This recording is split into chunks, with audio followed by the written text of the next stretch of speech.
All righty, good evening. And I will bring us back from closed session and call this regular session city council meeting to order at 6:38. John, can we get a report out for closed session? Yes, the council met in closed session. Item B1 was conference with legal counsel regarding potential initiation of litigation for potential cases. No reportable action was taken.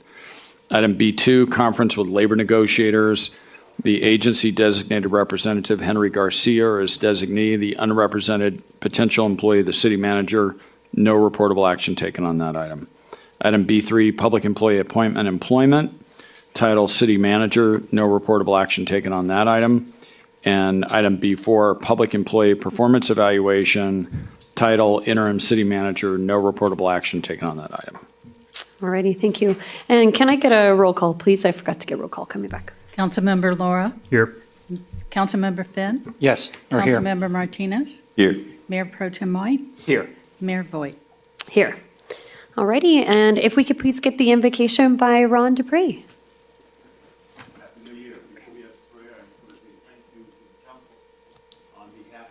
Various pastors, I have the privilege to connect with them and invite them to come and do the invocation.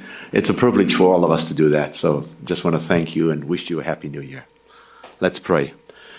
Holy Father, thank you for the opportunity we have to invoke your presence in this, the first meeting for the Beaumont City Council here, the regular session. I pray you'll bless as this year there are challenges that will be met, decisions that have to be made. And so today I want to pray and dedicate these council members, specifically Mayor Voigt, Mayor Pro Tem White, Council Member Martinez, Council Member Fenn, Council Member Lara, and the rest of the team as they all work together so that they can be a blessing in the city and beyond. In Jesus' name, amen. Thank you. And if everybody can please join me in the Pledge of Allegiance, place your right hand over your heart. Ready, begin. I pledge allegiance to the flag of the United States of America and to the republic for which it stands, one nation, under God, indivisible, with liberty and justice for all. All righty, thank you. And do we have any adjustments to the agenda? I don't think so. And any conflicts of interest to disclose early on? All right, then we will move on to our announcements and recognition. I believe we have Beaumont Cherry Valley Recreations and Park District here to go over their event schedule. Thank you, Madam Mayor, members of the council, Mickey Valdivia, General Manager for the Park District in Beaumont. So I'll be brief, which is rare, but I also wanted to let Mayor Pro Tem White know that I did wear my Dodger gear. It's kind of a little comeback to your San Diego Padres thing the other night, so I was very conscious about what I wore. So anyways, like I said, we have an event schedule. We really only have two major events going on at Noble Creek. The rest will be either at Bogart Park or some of our other facilities. But we are opening up with our annual Welcome Home Vietnam Veterans, which we started in about 2006. And Mayor, we'd love to put you on the docket if you will. It's a Friday, and it's the exact day that it happens pretty much around the country. So like the previous mayors have partaken in that, so we'll offer you that invitation. We'll reach out to you for that as well. But essentially, we are trying a few new events. We are moving, and this is typical for us, we are moving our Cinco de Mayo up to Bogart Park, but we're calling it a Michelada Festival. I don't quite know exactly what that means because we're just trying it out, but love to have you bring your favorite michelada recipes, whether it be non-alcoholic or bratwurst and whatever you want in it, we will accommodate it, but we're kind of making it up as we go along. But really the thrust of what we're doing at Noble Creek within the confines of the city of Beaumont really is our barbecue bash, which is just really gaining more popularity, as well as our annual Oktoberfest. So just wanted to be here to assure everybody we absolutely intend on sharing all that critical information.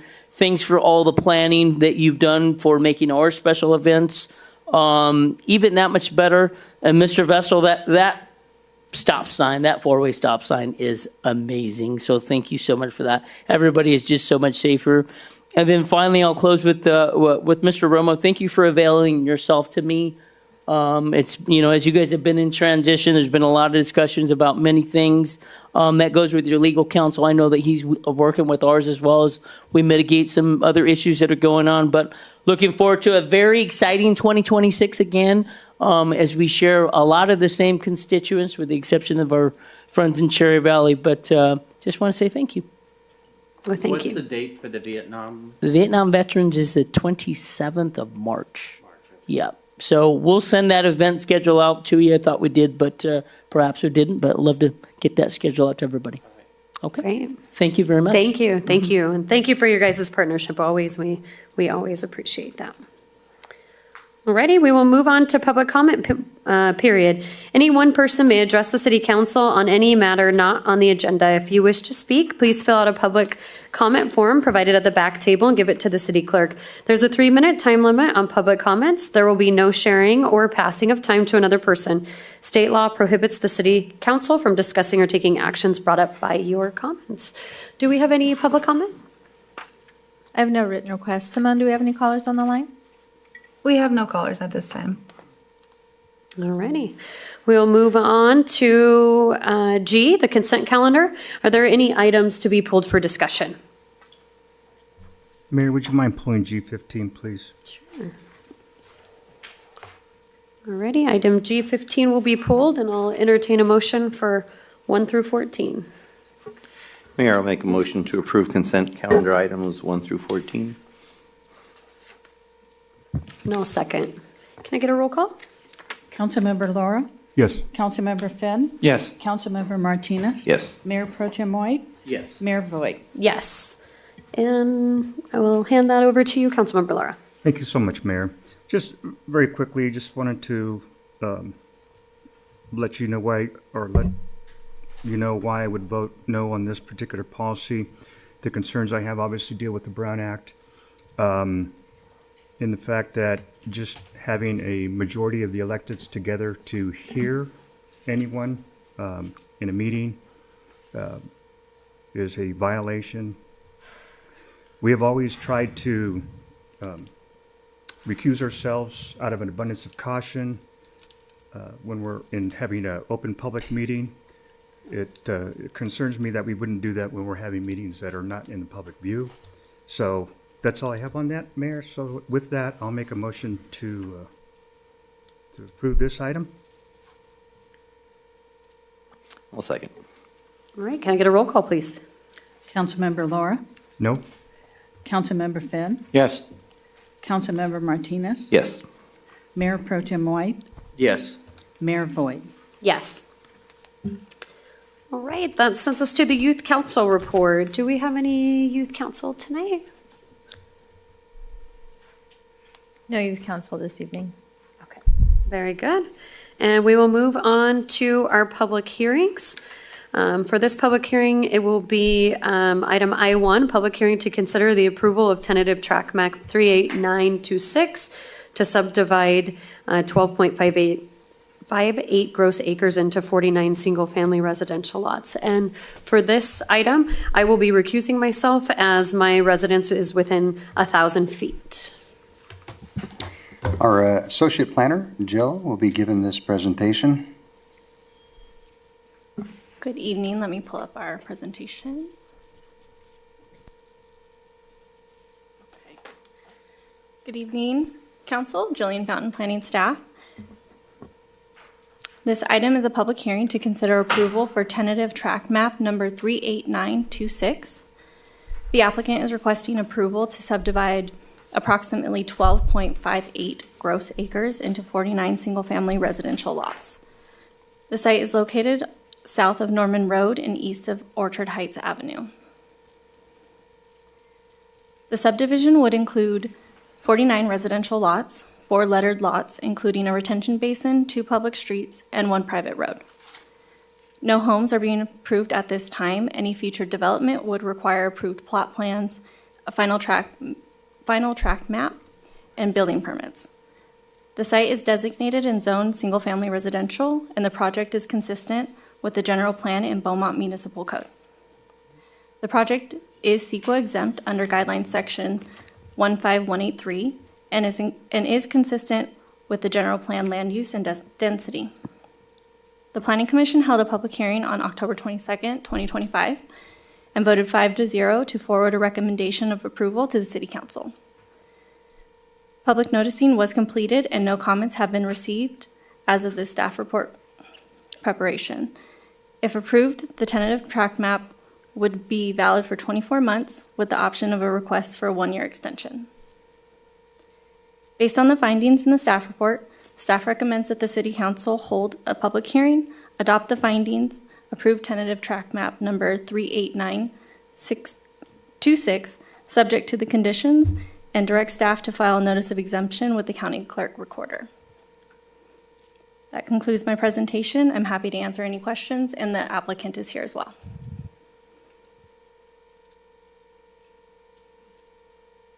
Yes, I'm on the. Okay, do we have any public comments? I have no comments, but we'll need to open the public hearing. Okay, we'll open the public hearing at 6:49.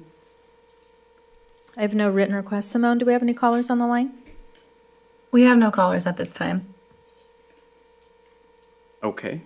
We'll open this up to council discussion. Are there any? Councilmember Martinez. Thank you, Mayor Pro Tem. So, a couple of things I have concern with. So, I'm really trying to keep our standards consistent in the city. And I really have an issue with that Orchard Heights Road. It's very narrow, and I just don't think that we're upholding our standards by allowing that to having that as a thoroughfare when it's really not designed for that.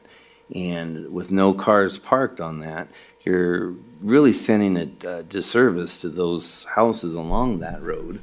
But I'm mostly worried about the safety.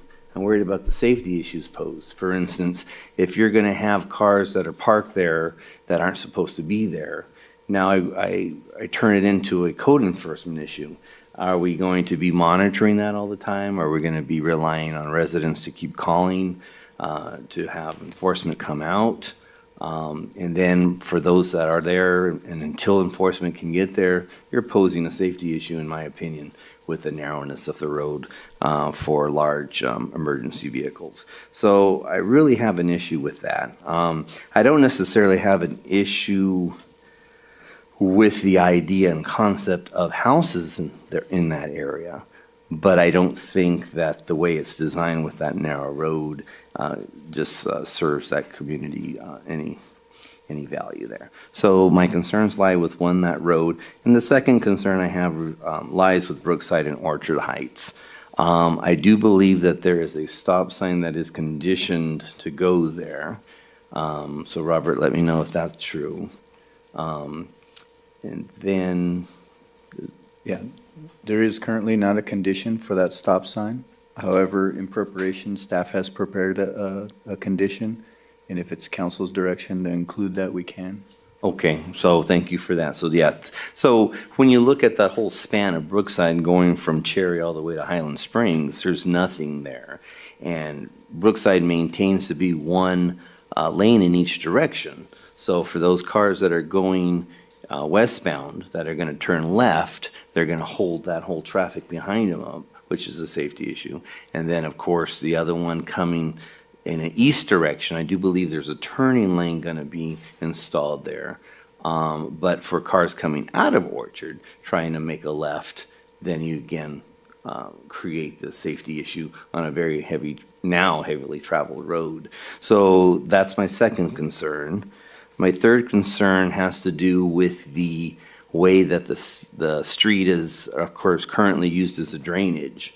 So I do believe there's some improvements coming at some time for that road. However, I'm concerned about the timing. I'm concerned about the timing of that versus the timing of a project, and as well as the drainage that that's created along there. So that's my third concern as far as the drainage and the road. And then lastly, I really believe and I don't know if it's warranted, a signal there. And what's become of Brookside, if you've traveled Brookside, it becomes a thoroughfare because everyone's coming down Highland Springs going towards the high school. And they're using that area, that Brookside, as a main road back and forth. And what I'm concerned about is anything that we do there that's going to affect that. And I want to make sure that we're looking at all of those issues because now the stop sign will help with the, breaking up the traffic. But now you're going to create this backlog, and I'm concerned about that as well. So I bring these concerns to the council just as a part of discussion to see where we go with it. But those are my four main ones. So that's all for now, Mayor Pro Tem. Councilmember Finn. Yes, thanks, Mayor Pro Tem. So I've got a handful of questions. I'll start off with I know the area is in a flood zone, and so my questions are with the drainage improvements along Street A, Norman Road in particular, excuse me. Would that help facilitate that it can go back maybe to whoever is in charge of the flood maps to have them reassessed it and perhaps maybe they were not in a flood zone? Does it work that way? Is that even possible?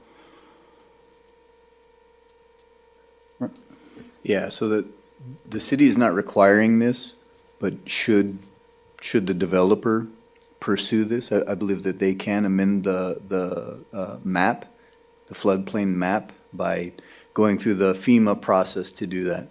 Okay, all right, thank you. And then I also have a concern with lots 1 through 6, and so I've got several questions related to that. On the subject of drainage, so I'm on agenda page 834, and it shows the map of the project. And in the top left corner where you see Norman Road and it starts to go down to Lot D for that extended driveway, it looks like there's a storm drain there. Is that correct, Robert? Yes, that is And correct. then, so then my question would be, would there be an easement underneath these properties that would run down to the retention basin? And if so, would those run under driveways or would it curve back around and go under potentially the backyards? The reason for the question is, would it prevent any potential future ADUs or pools for lots 1 through 6? So in this case, no, the storm drain comes out of the catch basin on the west side of it. Okay. And then travels to the center line of Lot D and down the middle of Lot D. Okay, very good. Okay. And then, so then questions now related to Lot D. If I read it correctly, Lot D will be paved via concrete, not asphalt. Is that correct?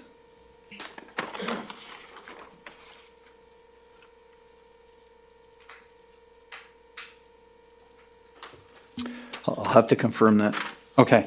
And also with lots 1 through 6, because there's a shared driveway, would those 6 lots have a higher association dues to maintain that driveway and that cost not be shared with the other lots throughout the project? Or is that a builder decision? I think that would be an internal discussion for the HOA. Okay. And there's no proposed sidewalk down Lot D, correct?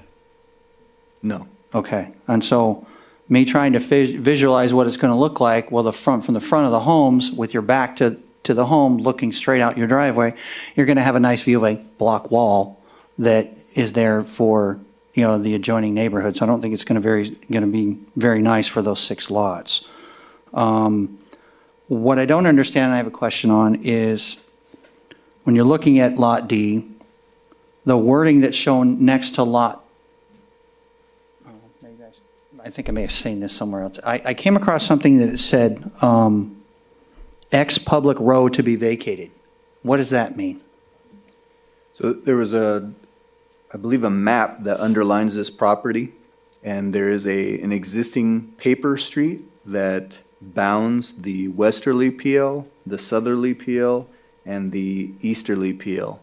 They are proposing to vacate that right away and then with the map, remap it. Okay. And then when it comes to parking, Lot D needs to be clear. And I would imagine that for lots 1 and 6, any visitors would probably be parking on Street A and on Norman, to help alleviate that. But when we start to get through lots 2 through 5, I think that's where the congestion might lie. Is there any way that we can impose that there would be adequate room for a driveway long enough to accommodate 3 vehicles wide? Perhaps like a 3-car garage, or at least a longer driveway? Because I would imagine, and just based on basic economy nowadays, it takes 2 incomes to purchase a home, so you probably have two workers, each with their own car. And then if you've got another family member or even a visitor, there's your 3rd car for each home site, to not try to block that and try to prevent, having to police it on a regular basis and so forth. Do we know what's going to go on? I know plot plans aren't done yet or anything like that, but can we force that issue? Something that we can discuss with the builder. They are here and they can speak to that when we do open. Okay. As well. And just to note, council member, these are 66-foot wide lots, so that is enough room to accommodate a driveway for 3 vehicles and a 3-car garage. Oh, very nice. Okay. I think that covers some of my concerns. Just a thought would be, is if we want to attain a little bit more conformity, is we remove 2 lots out of the equation. It would be lots 3 and 4 in a sense on how it's written, and then we turn lots 1 and 2 around. They have deeper homes, deeper depth on the lot, and then same thing with 5 and 6. And so if there's any change that the council doesn't like, if they don't like the others, the full 6 lots there in that shared driveway, then perhaps maybe we can, the developer would be willing to make that change, and they're not losing too many home sites out of it. But we've got 2 that have very large backyards, and perhaps they can, earn a large lot premium or something like that to help offset the cost of losing profit on selling 2 homes.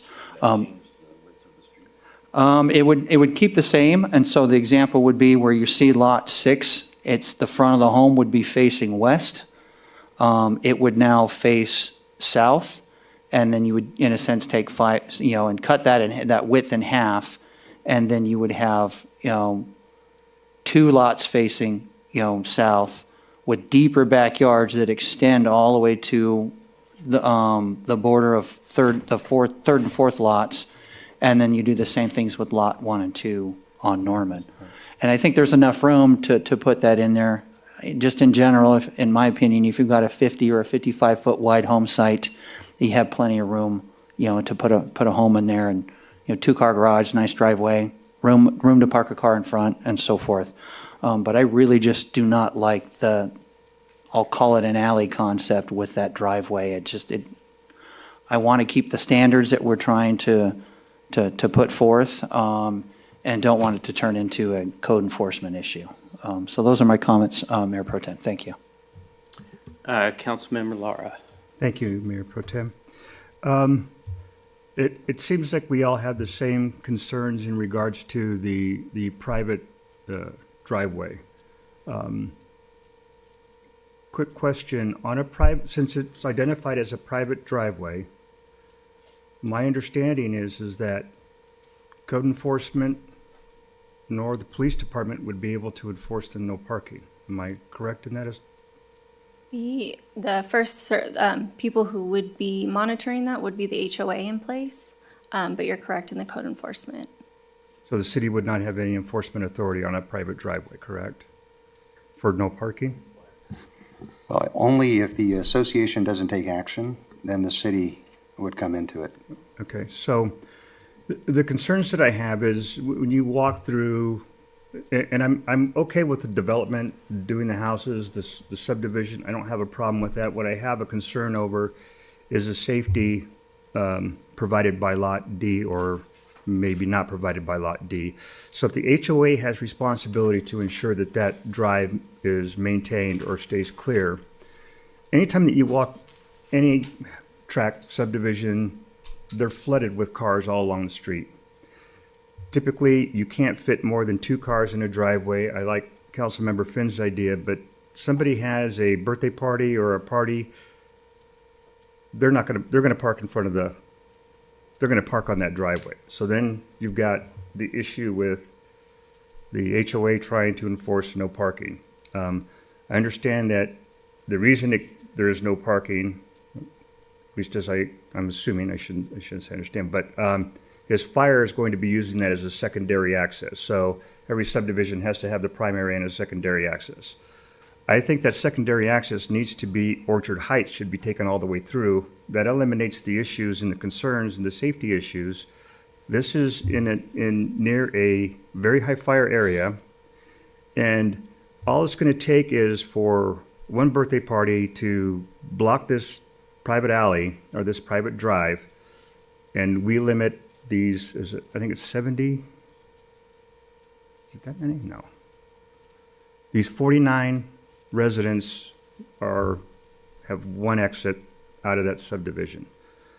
That's a safety concern for me, because you're just not going to, you're going to tell the people you can't, when you come to visit, we have 3 cars in the driveway, you're going to have to park on the cul-de-sac or around the corner or down the street. I know it's raining, but you've got to walk anyways. That's a huge concern for me. I think that needs to be, Orchard Heights needs to go all the way through, my opinion. The only other question I have is I didn't see any conditions, obviously, that require the stop sign on Brookside, nor do I see any conditions that would require a turn pocket on Brookside for Orchard Heights. I'm in agreement with Councilmember Martinez. I think that there should be a turn pocket there. I don't see, when you look at, the maps, I don't think we can get a turn pocket for, Sandra Drive. Is that what it is up that way? Yes. Yeah, I don't, because there's a lot that sits right on the street. I don't think you'd have the right-of-way there, but there it does appear to be right-of-way before Orchard Heights. So what I would like to suggest is that there's a turn pocket on Brookside before Orchard Heights with a stop sign, or you do a signal light study. I think I'd like to see Orchard Heights go all the way through, because it was papered as a road at one point. And that will eliminate the issue of the no parking, the monitoring of that. Whether you red curb it or not, the city would not have any jurisdictional authority to enforce that. So then you leave it to an HOA, which I know sometimes HOAs and enforcement issues have, it's a delicate balance, shall we say. So those are my comments. This map as it exists right now, I could not support. Okay. Thank you. Thank you. So can you just give me an understanding of where we are in the approval process? In other words, there's no development agreement, correct? Because is that correct? Yeah. No development agreement. Okay. And so if we approve a tentative track map, what does that mean going forward? We're locked into this? Yes. So then they would be able to record this with the final track or final map. Okay. So if we want to suggest or make any recommendations, changes, this is our time to do that? That is all of correct. the issues that were brought up here by my colleagues, were these brought up during Planning Commission? No. Okay. And my question or concern is Lot B, or Lot D, or Orchard Heights. That is part of the Calvary Chapel development, and can you remind me on what that impact is with their development at this point? Are they required to do the road? Does the new builder, assume some of that responsibility, or just sort of give me a feedback on that? Sure. So this development would pave Orchard Heights from the current terminus of the Calvary Chapel Orchard Heights driveway. Okay. South. They'll widen it a little bit, but it'll be the burden of Calvary Chapel when they get entitled to widen Orchard Heights for the frontage of their project. So does this increase or decrease any responsibility of Calvary Chapel in their development? It provides some paving, which Okay. Calvary Chapel would have to do, but it doesn't provide the full width of the road that will be the burden of Calvary Chapel. And that project is in CEQA at this point, or where's that project? It is in pre-entitlement, or Not yet entitled. Yeah, they're working through their CEQA documents. The Calvary Chapel Yes. is? Okay, and what's the timeline? In other words, again, I know you can't give me a definite timeline, but would Calvary Chapel be further ahead in the process here? Well, this will not have to go through CEQA, or?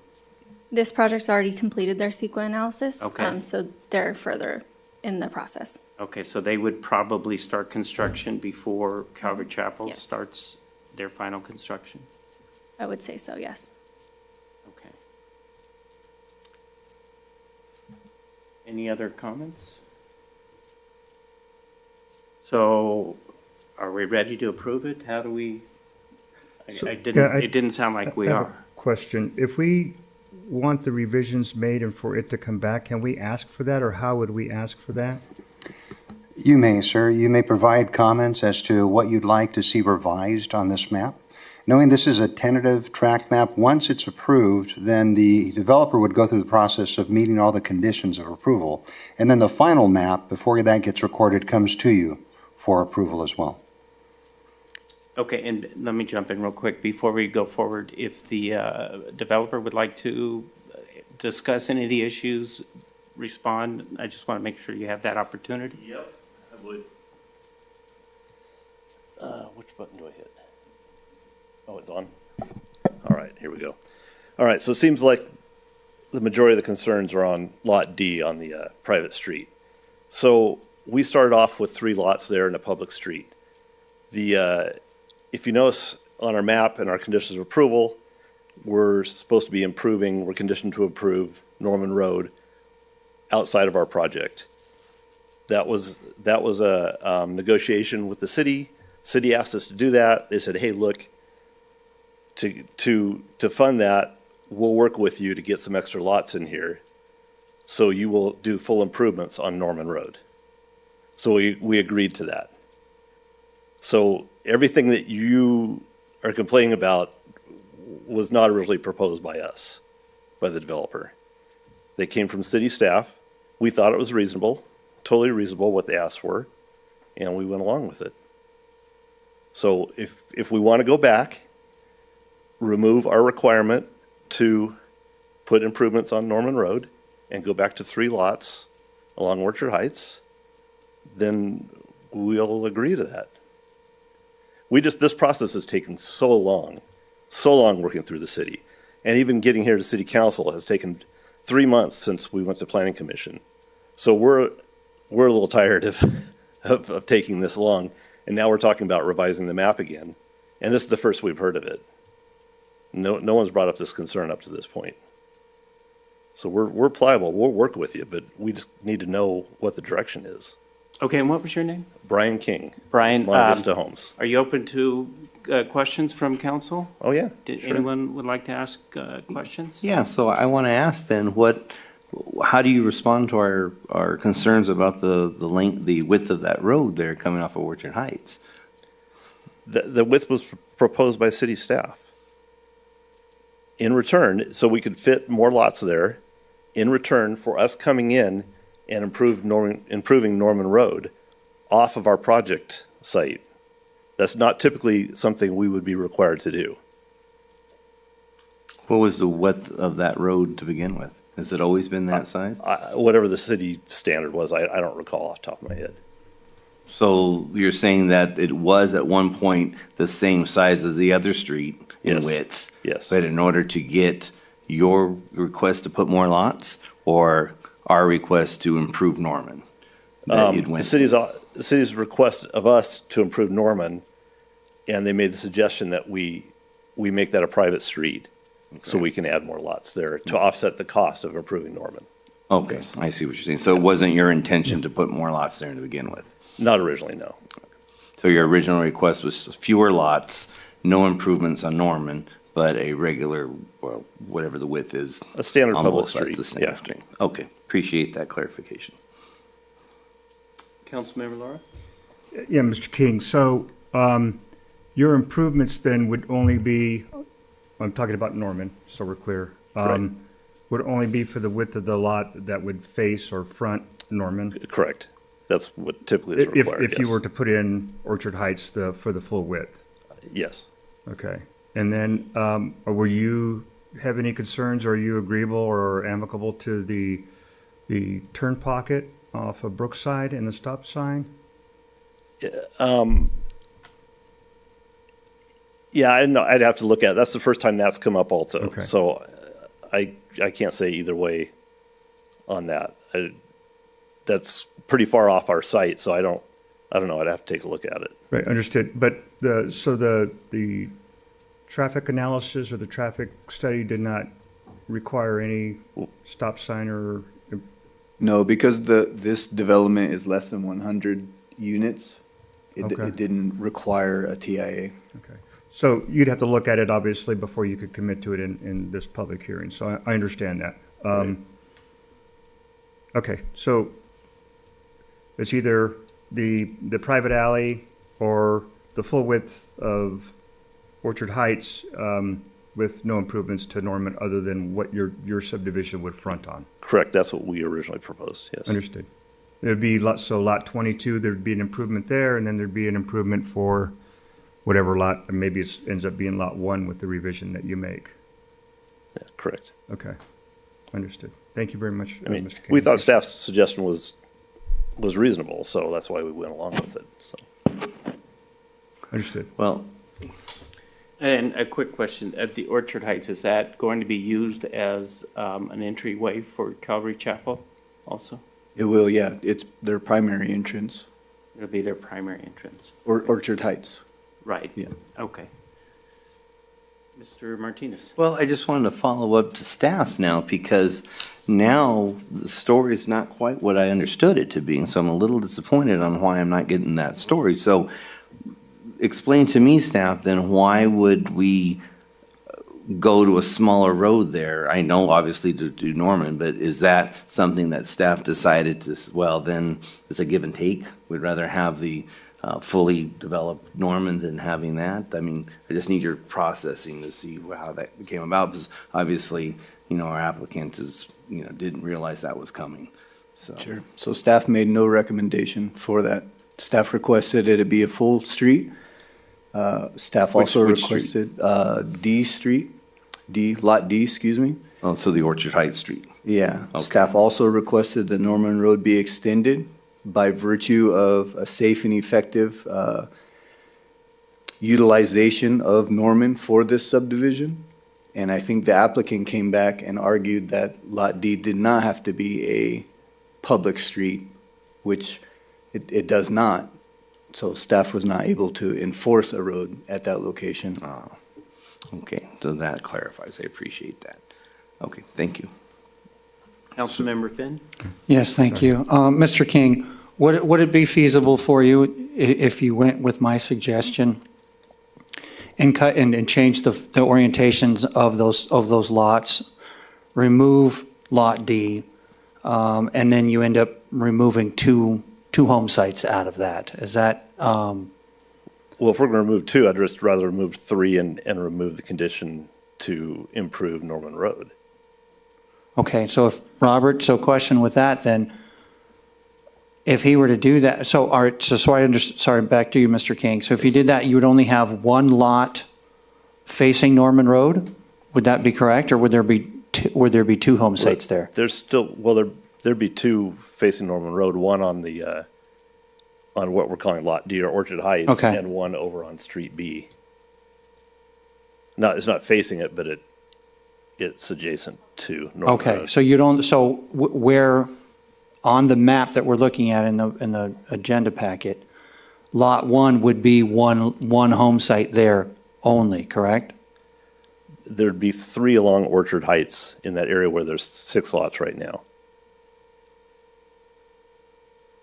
Just, think they're gonna- sir, to clarify what the council member is saying, over on Street A, would there be 2 lots fronting Street A and 2 lots fronting Norman?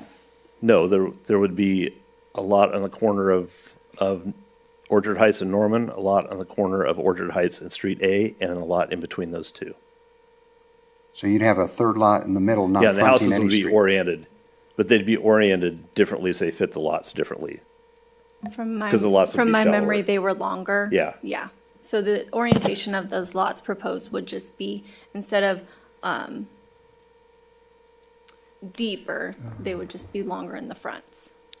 If that makes sense. They're wider, in a sense, if you're facing the lot, they're wider lots. So the Yeah. house is shaped differently. Would the entrances be then on Norman and? They would And all, they Eighth would all be Street? off of Orchard Heights. The entrance would all be off Orchard Heights. Oh, I got you. Okay, so if I understand correctly, Lot D is removed. Orchard Height extends Yes. all the way to the south to Street A. It is a normal wide street. Correct. Very similar to what you were suggesting, Okay. I believe. My suggestion was it didn't connect all the way through, Oh. but that's okay. All right, so we have a road that connects all the way down, and then we have, so we go from 6 home sites to 2? 3. Where's the, oh, I got you, okay, because it's a wide, okay, yeah. I got it. Okay. That's Is that, what- is that that's what- feasible and still, when you run numbers for the whole project, is that? Yeah, that's what was And again, originally but that's, submitted. in your view, not improving Norman Road and that it remains a dirt road from the easterly edge of the lot that faces that's on the corner of Norman and Orchard. And then those 3 home sites are in front of it to Maureen Drive. That remains dirt, correct? Correct. What's staff's thought on that one? Obviously, if they're going to improve and there's going to be traffic to that house, then it should be a paved road to meet our standards. For me, it doesn't seem like it's much to, no offense, sir, put on the developer. But at the same time, we have 3 home sites that are there, would benefit by having a paved street. It will increase the value of those homes. So they benefit now. I know it's just a dirt road there. I was recently viewed that home that was on, for sale on Norman. So I've been down there and so forth. But when it's done, if we've got new homes there, there's our opportunity to get that road paved. And so I think it should be on the developer on that. And again, I just don't like the alley concept of Lot D, so. You call it alley, but I'm. Correct, yeah. So I think it's a compromise with what the council's saying and what the original plan was, I think the council, correct me if I'm wrong, guys, we would approve it if it were 3 home sites, a full street length, full width, all from Norman down to Street A, and the developer improve Norman Road in front of those 3 existing home sites. I would think it would be a nice project if that was taken care of, and then I don't think we have any issues with code enforcement or anything like that. And what's different today then is the developer sacrifices 3 home sites. My opinion. Mr. King, before we go to Mr. Laura, had a couple more questions. I know this is probably too far advanced. I got a realtor over here and a building official here, and I develop web applications. So just any idea on the size of the homes? What you're planning on putting there? We've got floor plans laid out, and off the top of my head, I don't know if Jillian remembers my square footages.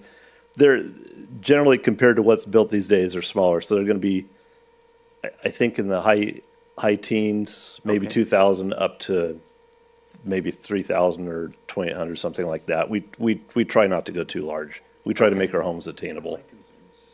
Okay, Mr. Laura. So I see what staff, sorry, thank you, sir. I see what staff is referring to now in regards to Norman Road. That's an unimproved area. And what they're indicating is that your development, bringing that traffic in, you'd probably still have to do the improvement. I don't know if is it a half-width improvement? I don't recall reading that in the conditions. There's no nexus for us to do those improvements. There just isn't. So there's no nexus for you to tie, okay, understood. So Orchard Heights all the way through, I still think at least Norman Road should be improved half-width to connect to Marine. That's just one council member. So because what's going to happen is if we do the turn pocket on Orchard Heights. Orchard Heights would be the primary entrance. So cars could use Norman, or cars could use Lot A, Lot A, yeah, Street A, off of Lot D. So traffic could still use that Norman Road. You couldn't prohibit traffic from using that Norman Road for your development. That's the concern that I have as well. And I think that's why staff was asking for that. You see, if you look at the aerial photos, it's dirt. It's a dirt road. Yeah. Yeah. So, Mr. Romo, how do we move forward? What do you suggest? Well, I was going to ask our Public Works Director, Lot D and that area that's being vacated, is that necessary access, or can that entire area be vacated to create 4 lots? I think you'd have to consult with the fire department and PD. From an engineering standpoint, Lot D is not necessary. But it is a secondary access for emergency services. For emergency, okay. So that is needed, and that's why the 3 lots. So at this point, you would give us direction as to if we need to go back and redesign this to meet your comments. And this would then come back to the, actually, might have to go back to the Planning Commission, or I can identify with legal here if a modification like this would still be necessary, because you're looking at less lots than, in other words, less intensity. So I'm thinking, in my opinion, that you do not have to go back to Planning Commission. We can come back to you with a revised map. Yeah, I would, because of the time that it's taken so far, I would appreciate it if we can bring it back to us. I'm sort of surprised that Planning Commission didn't bring up any of these concerns. Yeah, I was too. Mayor Pro Tem, may I ask, did my concern for the stop sign a part of this bring back? Is that noted? Because I was confused because it was less than 100, it wasn't required to do a study? Is that what I was heard? Yeah, that is correct. However, adding a stop sign is not a financial burden on the. Yeah, no, I mean, from what we hear from the public on that Brookside, it's absolutely necessary to look at. You know, the amount of, we hear from the public is unreal. And I'm not going to approve a project that's going to somewhat contribute, you know, and hear that we didn't do anything about it. So it's just not going to happen. So make sure that that's a part of the discussion. Okay, so do you have enough direction at this point? We do, sir, Okay. yes. Could I get some clarification on the public hearing? Currently, it's open. We have not closed it yet. Do we want to continue to a date specific or close it and renotice? I think with the direction that we've received, we can go ahead and close this public hearing and renotice, because again, we're looking at a revised project for the public. Okay.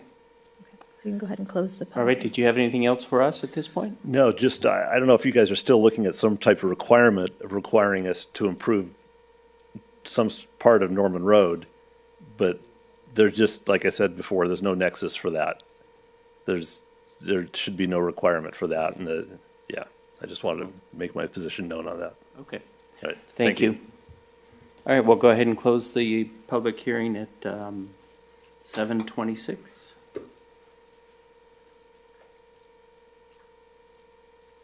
And we'll bring the mayor back in. There she is. On.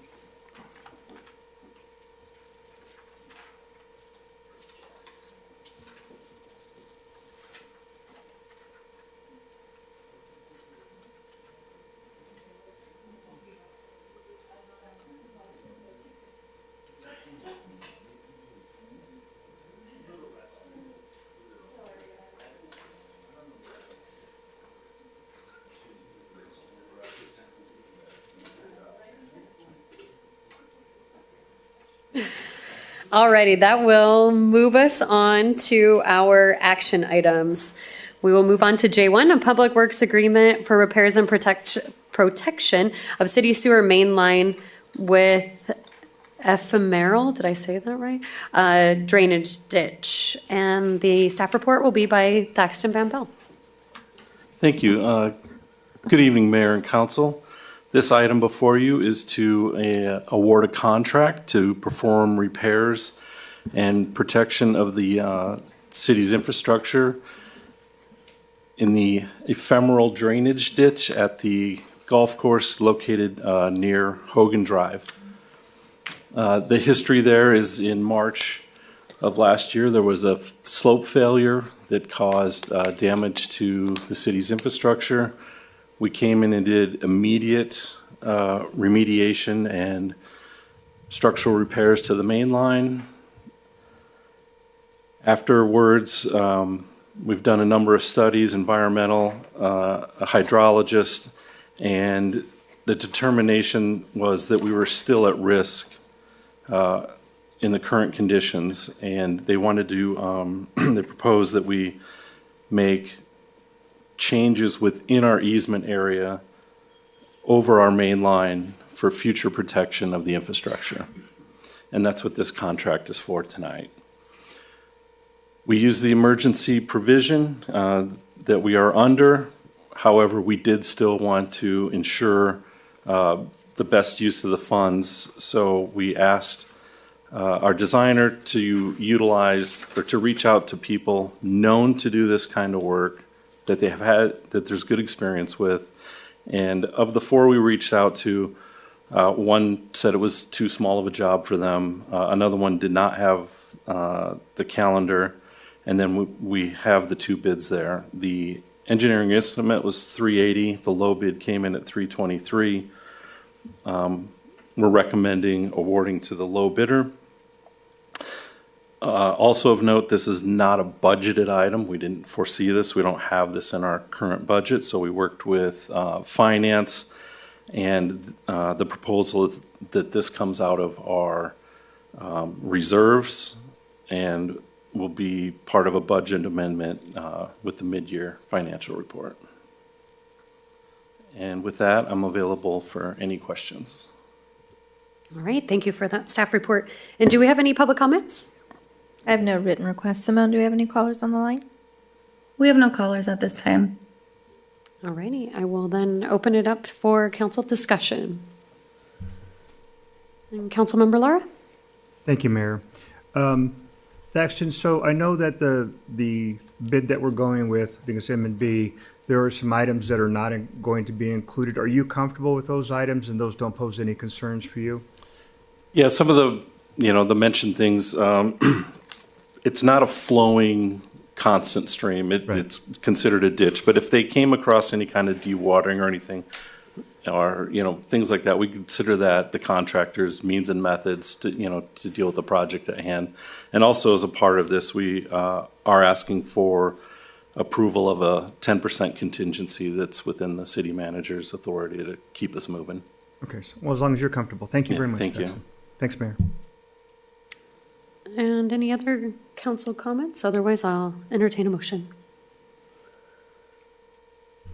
Mayor, I'll make a motion to approve the agreement with M&B General Engineering, Inc. for the in amount not to exceed $323,815 and approve the contingency of $32,382 for a total not to exceed $356,197 and authorize the city manager to sign off on any preceding amendments or purchase change orders within the authorized contingency amount and authorize the issuance of a purchase order to M&B General Engineering in the amount of $356,197 for the purchase of construction services.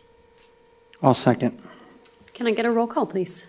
Councilmember Laura? Yes. Councilmember Finn? Yes. Councilmember Martinez? Yes. Mayor Pro Tem White? Yes. Mayor Voigt? Yes.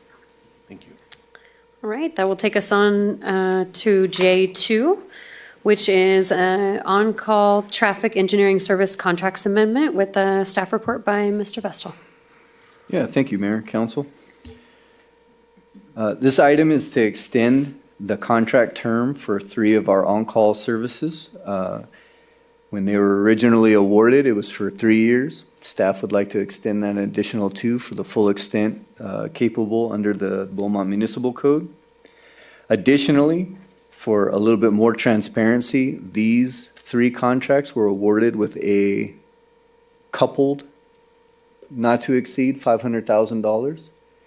We're finding that it's challenging to keep track of that, the coupled amount, the combined amount. So staff is requesting to modify that by assigning each consultant an actual not to exceed amount.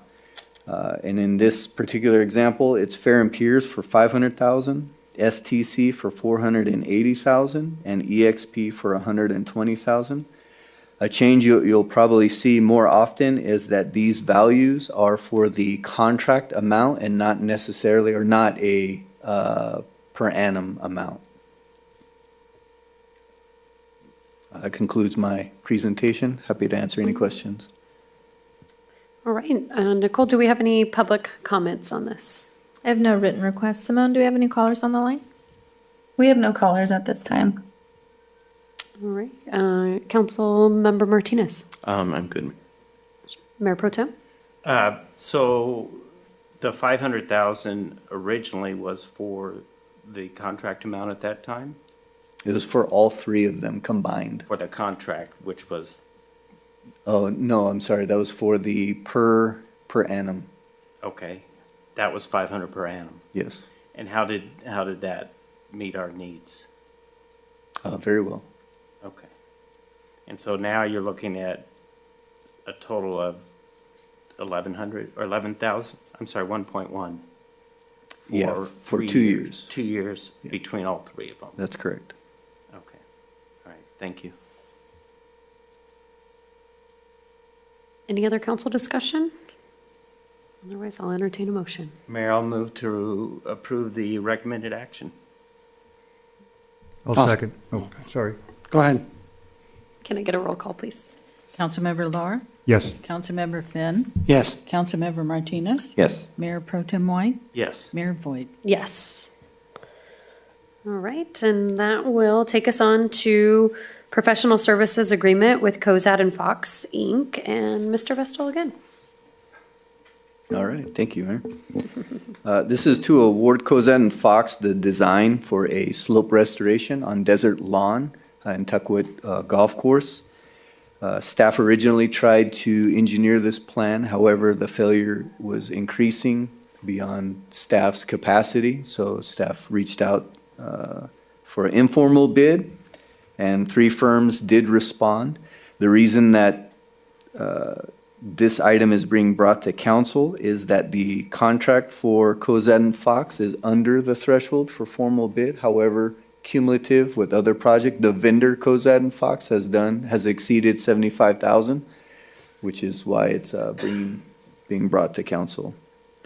That concludes my presentation. I'm happy to answer any questions. Do we have any public comments? I have no written requests. Simone, do we have any callers on the line? We have no callers at this time. All righty, opening it up to council. Councilmember Lara? Yeah, real quick. Robert, do you have any concerns regarding the gap between the lowest bidder and Cozad and Fox? Are we good with what they're proposing? We did. We spent extensive time, we as in staff, spent extensive time with NV5, EXP, and Cozad and Fox to make sure that they fully understood the scope. We felt that NV5 and EXP were missing something and were not able to fully understand the scope. And Cozad and Fox, you'll see in the staff report, where it was actually willing to negotiate with us. And we do think that we're getting the full scope that we're requesting for a fantastic price. Okay. Yeah, I did see in the staff report that you did go back to talk to them, so I appreciate that due diligence on your part. So thank you. That's all I have, Mayor. All right, do we have any other comments from council? All right, I'll entertain a motion. I'll make a motion to approve the agreement with Cozad and Fox, Inc. for professional engineering design services for the period of February 2, 2026 through February 2, 2029, in an amount not to exceed $65,984, and authorize the issuance of a purchase order to Cozad and Fox, Inc. in the amount of $65,984 for the purchase of professional engineering design services. I'll second. Can I get a roll call, please? Councilmember Laura? Yes. Councilmember Finn? Yes. Councilmember Martinez? Yes. Mayor Pro Tem White? Yes. Mayor Voigt? Yes. All right, we will be moving on to item J4, which is a cooperative agreement for the Highland Springs interchange. And before we move forward, City Attorney. Out on this one because it involves the city of Banning as a party, and for that reason, I'm going to declare a conflict and recuse myself.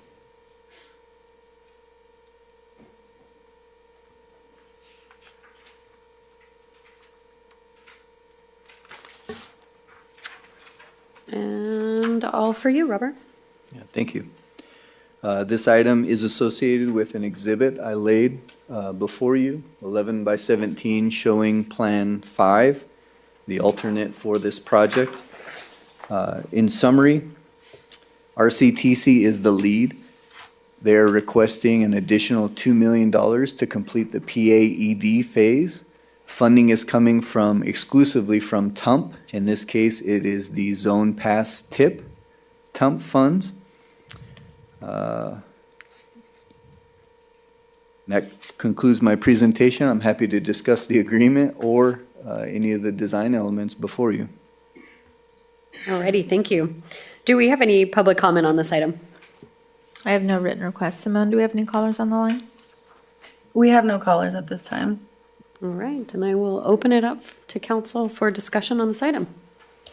Mayor, I'll make a motion to approve the recommended action, authorize the mayor to execute the Second Amendment to the cooperative agreement with the Riverside County Transportation Commission and the City of Banning for the management of the I-10 Highland Springs Avenue Interchange Project. I'll second. Can I get a roll call?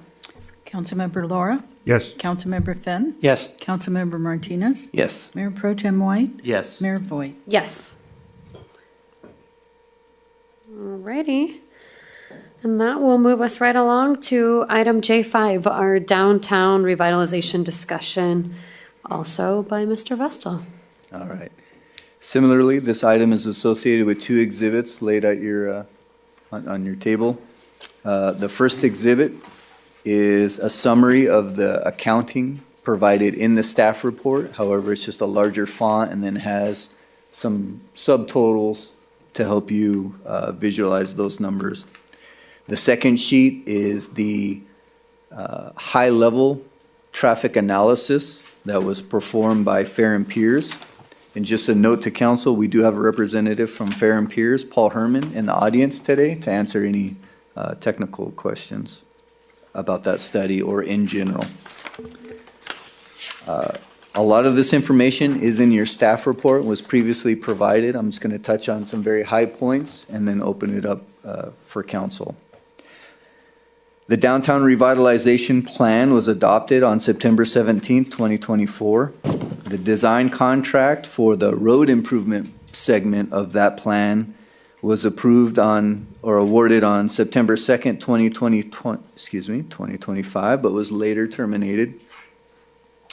On November 18th, 2025, the road improvement segment of the Downtown Revitalization Plan was removed from the CIP and funds reallocated to Pennsylvania grade separation.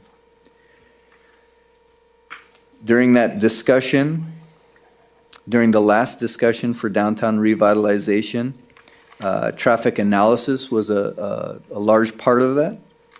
So staff hired Fair and Peers to perform a high-level traffic analysis that was provided to staff ahead of time, provided to council, ahead of time.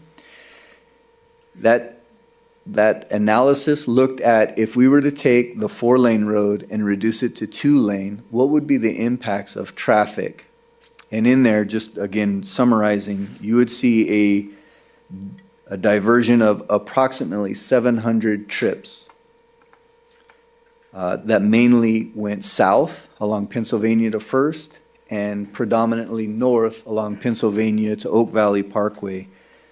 It's important to realize that this is just a model, that those actual paths may not be interpreted as fully accurate. They're going to choose whatever path they want, but it is a good representation of where cars are generally heading. Just one more note on the traffic analysis.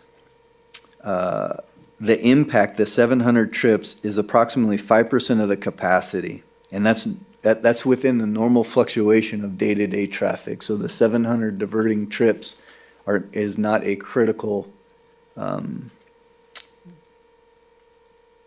number. Switching to past downtown investment, there's a total spend of approximately $5.5 million. Real estate, $2.49 million. Market nights, $900,000. Incentives, $89,000. Planning and design, approximately $500,000. Public improvements, about $1.5 million. And the estimated project cost is approximately $27 million, but just a lot of caveats on that we don't know what those look like. We don't know the market at that time. So take 27 with a grain of salt.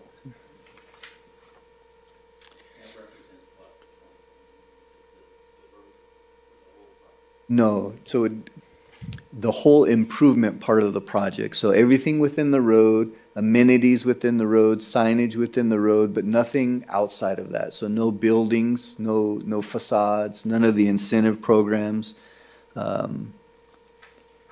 Selfishly, it's just public works. Sidewalks as well, lighting. Yeah, sidewalks and lighting. On 6th and Beaumont for the entire downtown? Yeah, for the area defined in the downtown specific plan, downtown revitalization plan, excuse me. And there currently is no funding.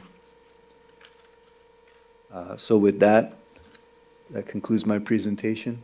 And staff, fair and peers are available for any questions. All righty, thank you for that. And thank you for the work that it went into to back this up and to get that information. Do we have any public comments on this? I have no written requests, Simone. Do we have any callers on the line? We have no callers at this time. Okay, great. So seeing that, I'm going to kind of open it up to council for some discussion.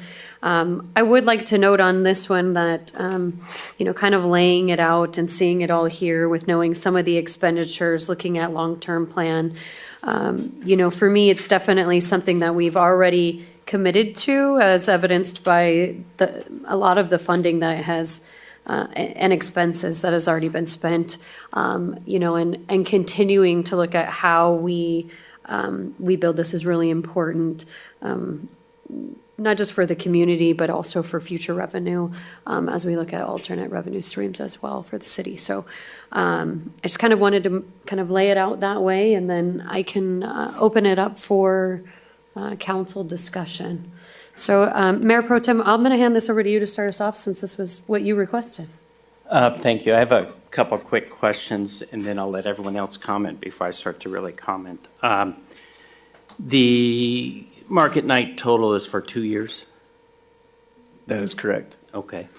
Was it about the same each year, or was the second year a lot more because we had a lot more nights? I think Doug can answer that.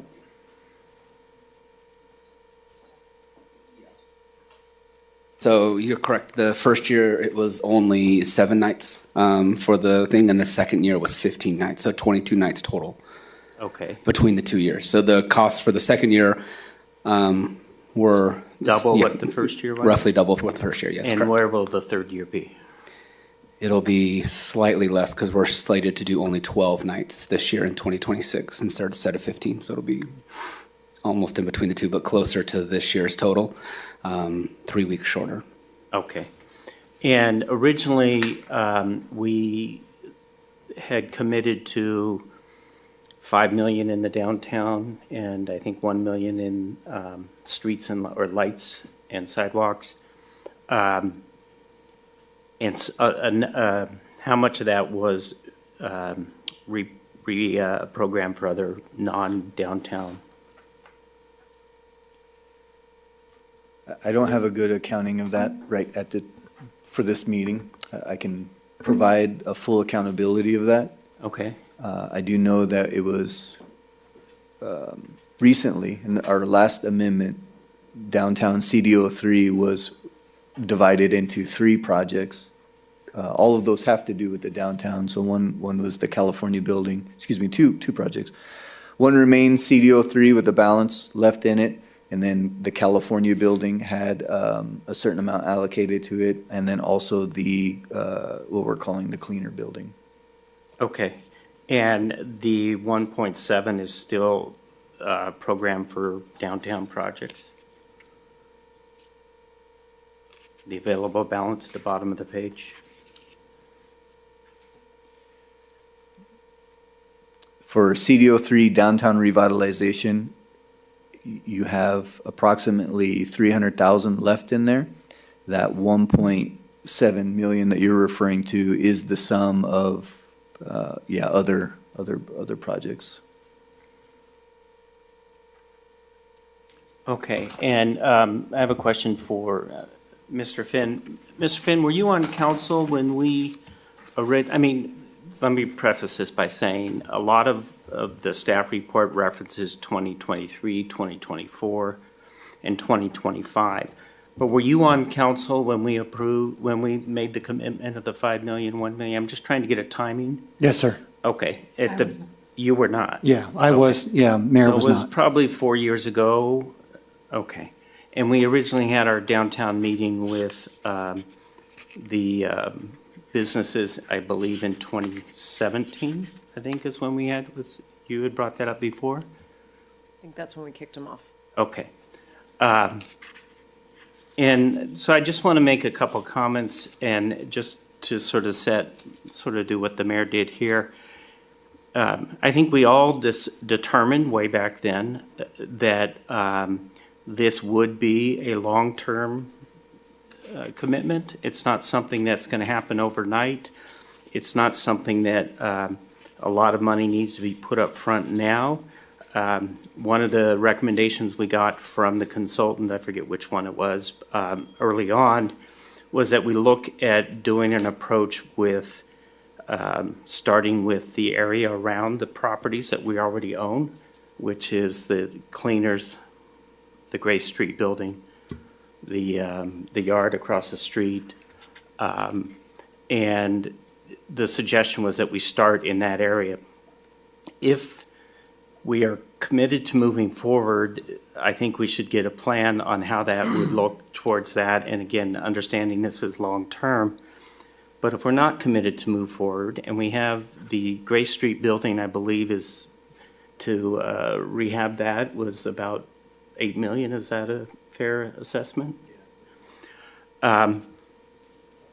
If we're not going to commit to the downtown project, then I think we should seriously consider what we do with that building. I don't know what it's worth and, whether or not it could be sold or whether or not it could be turned into a historic building, and there might be grant or funding that we can get for that. But I just think we need to look at this as, like we did a number of years ago, 5 years ago, 4 years ago, that we look at this as a long-term commitment and not something that needs to happen overnight. I was hoping that I'd had a better understanding of exactly where the 5 million has gone from when we originally approached it, because I think, didn't some of it go towards the police acquisition of the police department property as well? There was land acquisition included or expended. I'm not sure if it was the PD station. Okay. Okay, that's all I have for now. Thank you, Mayor. And Councilmember Fenn? Yes, thanks, Mayor. And Mayor Pro Tem White, I appreciate your comments as well. I am in support of the downtown revitalization, but my concerns are with traffic, and in particular, at 6th Street east towards the freeway ramp. So, Paul, could you come on up? I got a couple questions, if that's okay. I appreciate the truck routes that are going, or what we've done with the truck routes. I've seen some of the signage go up already in the street, on the poles. I think it's great, and I think we're heading in the right direction on that. But I want to give a personal example of what had happened with me, and it just adds to the previous concern I had with the traffic. When 6th Street was being repaved, and they shut down from a 4-lane road to a 2-lane road, the public coming from elsewhere certainly wasn't aware of that. I wasn't sure exactly what day, I didn't remember. And I was coming from Moreno Valley on the 60 freeway heading east to Beaumont, and what I call the loop around is you get off the freeway and then you get back on the 10 freeway going west to exit the Oak Valley Parkway. Now I know in the future, when we complete the ramps at Potrero, there'll be a good number of people that will avoid that and get off at Potrero and work their way through Beaumont that direction, me being one of them. But what had happened to me was the traffic was backed up so bad, I was stuck on the 60 freeway on the side of the road with semis flying by. An initial thought was, oh, okay, something's going on up there. Maybe I should just continue down to Beaumont Avenue and get off there. Well, it was too many cars. It was dangerous, so I decided to stay where I was at. So that's an example of us going from 4 lanes to 2.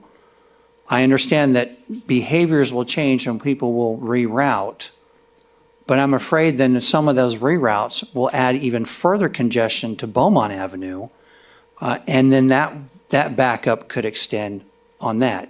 It may also extend a little sooner on the Oak Valley exit, and at times of the certain times of the day when school's being let out and people are coming home from work, maybe a little early.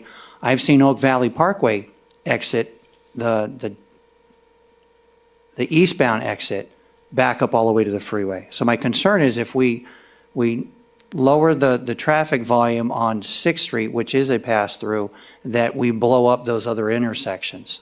Another example that I witness often is when we have northerly traffic coming from Hemet and San Jacinto coming up 79, to avoid the congestion at Beaumont Avenue. If anybody's heading west, they'll turn on California Street, take that north to 6th, and then either continue to go further north or turn left and get on the 60 freeway westbound or on the 10. I think most people going that route would get on the 10 because if you're from Hemet, San Jacinto and you want to go down to 60, you just take Gilman Springs. And so it's that little section of road that I'm concerned about. If we narrow that down, what's it going to do to the off ramps? On ramps, different story. That's not a big deal once you get you work your way through. But I'm concerned with that eastbound traffic coming in. I read through the traffic report. It was very helpful, and it helped me quite a lot. And it was a bit of a surprise to realize that, and if I remember this correctly, a third of that traffic didn't originate in Beaumont and their destination wasn't Beaumont. So it showed it was a clear pass-through. So I think if that's changed and people realize it, there'll be more people that will stay on the freeway longer and then go down to the next exit that's probably closer to their destination. But could you address maybe some of the findings perhaps on that eastbound section of 6th Street? And is there anything that we can do with that, or do we leave that alone, or do we think if we follow through with the design that things will be okay down the road? All right, thanks. That's a lot. It's a big, long, loaded question. I've ever been asked. I think there's a lot of pieces to consider. When Robert approached us, it was over the holidays. He gave us a very simple contract, and he said, "Who's on 6th Street right now, and what would happen potentially if we adjusted the lane configuration there?" So we referenced 2 data sources. There's a big data source that tracks cell phone data anonymously, and we can track origin destinations.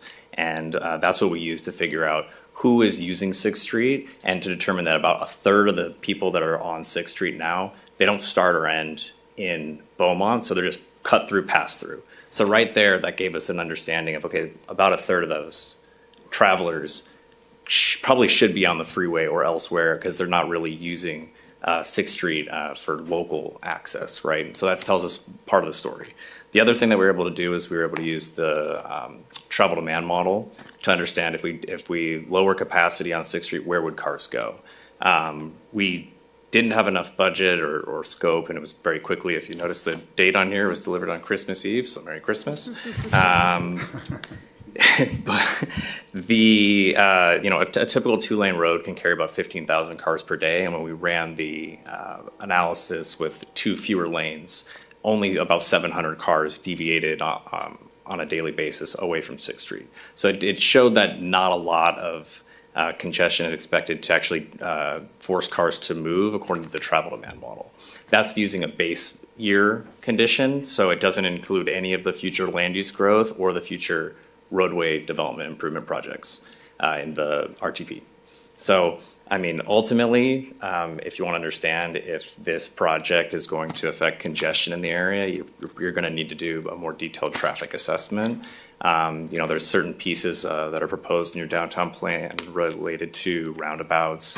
I think it's all going to work at a high level, but you might need a couple extra turn lanes, and that's what you're really going to need to do some more detailed traffic forecasting and an assessment at those conditions to truly understand it. So we haven't done that level of detail yet to understand, is traffic going to be better or bearable, right? I think your anecdotal condition of when there was the pavement project, that's a single day.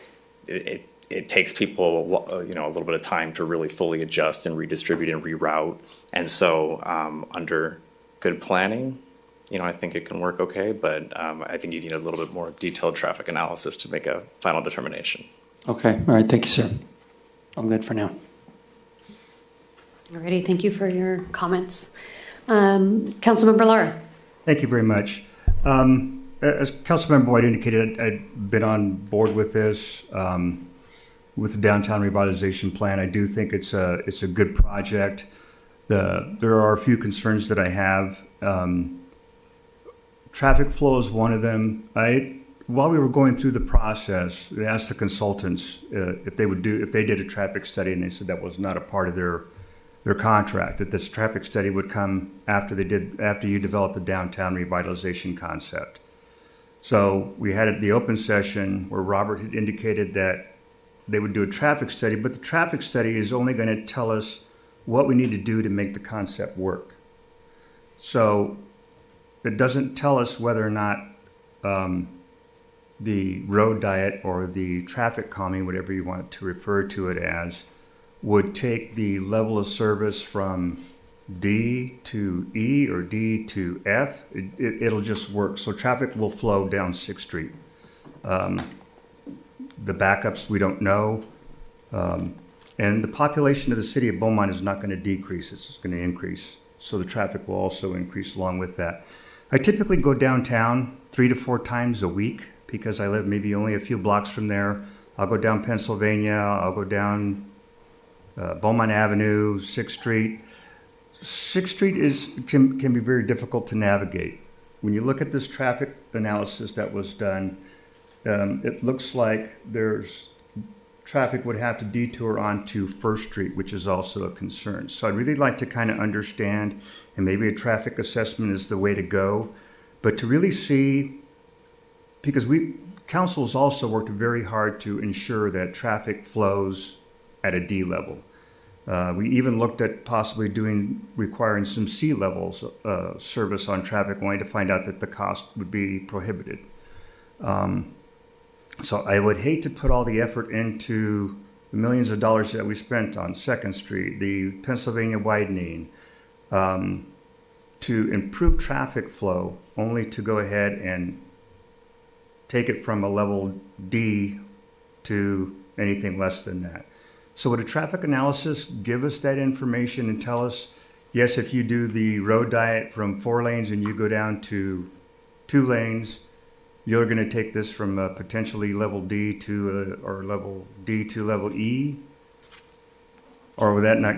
What would we need to do to find that out? And the impacts to Pennsylvania? Because if you go down Pennsylvania, I call it the witching hour between 5 and 6:30, 7 o'clock.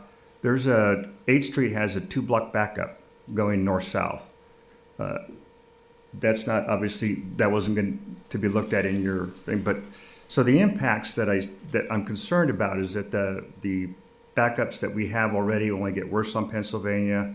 Very few cars I see will go to Highland Springs, so it's not really a big issue there. A lot of cars are going to go to First Street, so that's a heavy concern. We are looking at that and doing improvements there. So the traffic analysis or the traffic assessment, would that give us that kind of information or not necessarily? Yeah, I'd suggest that you're probably going to want to look at not just 6th Street and Beaumont, but a couple of the parallel corridors, the effects on the freeway, and you're probably going to want to look at some type of phased assessment concurrent with some of the big regional improvements, right? Because I think once the Beaumont Avenue interchange or the Potrero interchange go in, it's going to significantly change traffic flows with the intent of alleviating a lot of that traffic, right? And then so that could alleviate on 6th Street. Right. So I think you can pick some focused points along there that's not, overly cost prohibitive. Focus on a couple key improvements when those would be expected. Pair that up with the year it's expected, the expected traffic growth, and evaluate it along those lines. And I think that would tell a pretty good story. Okay. Robert, on your initial estimate or the ballpark that you gave us for I think it was 27 million, 22 million, did that include undergrounding the power poles? It did not. Okay, so I don't know if council is looking at doing that as a part of the downtown revitalization plan, but there are a lot of poles in our downtown revitalization area. So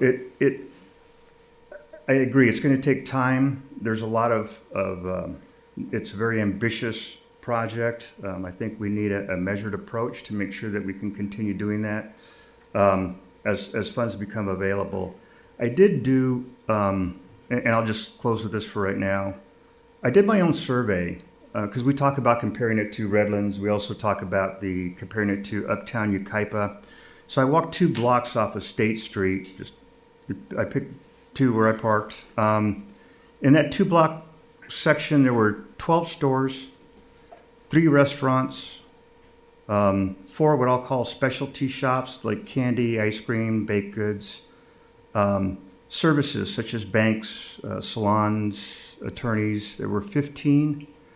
Coffee specialties, there were 2. There were bars within some of the restaurants. There were 2 vacancies. That was for Redlands in that 2-block section. So there's a good selection of stores. You go to Yucaipa, there are 8 stores, so it drops a little bit. Yucaipa's a little bit smaller of a downtown. They call it Uptown Yucaipa. Restaurants, though they did very well. They had 6 restaurants there. They had 1 multifamily building. For specialties, they had 5.